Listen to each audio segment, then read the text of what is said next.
is Julie, the cancer dietitian, and I am here today on Patient Power's page sharing one of my favorite smoothie recipes.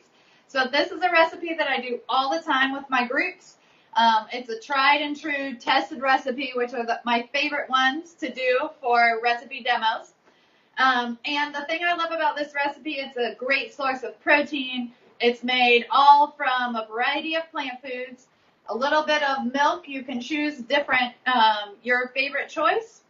And then it tastes like a chocolate peanut butter milkshake. So who doesn't want to eat that for breakfast? So here we have our ingredients. We have 1 cup of milk. So I'll go ahead and put that in there. I'm going to tell you a little bit about the favorite milks that I recommend. So when you are using milk in your smoothie, you want it to be a source of protein. So I would choose a milk that does give you at least 8 grams of protein per cup.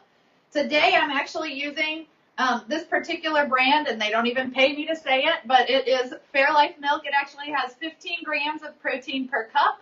It is based on cow's milk, but does have extra protein, and it's also lactose-free. So I use that a lot with groups when I don't know what kinds of food sensitivities people will have.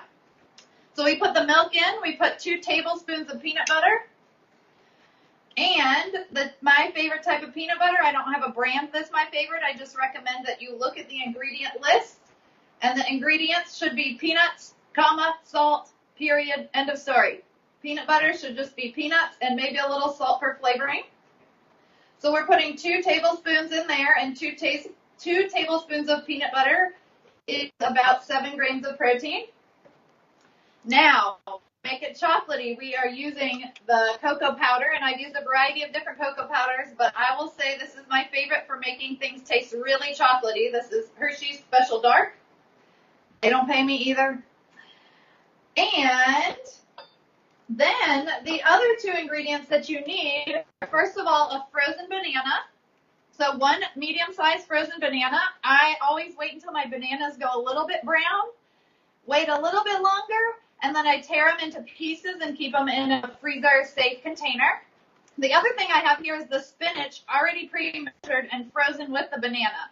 So you can either use fresh spinach in this recipe, 1 cup of fresh spinach, or you can use anywhere from 1/2 to 1 cup of frozen spinach. So in here I have a cup of frozen spinach, and then I have my 1 frozen banana. It makes it really convenient if you have them already ready, frozen together, so you can just pull them out and pour them in your blender. So my blender today is a NutriBullet. It's what I use all the time when I'm doing these demonstrations for classes. It's really easy to travel with. It works great.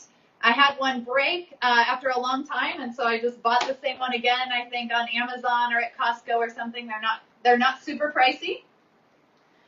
So put it in there.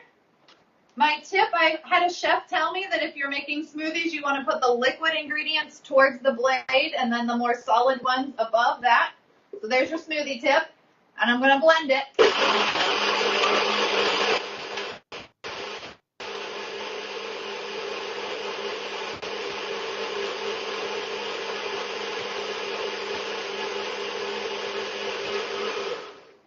And there we have it.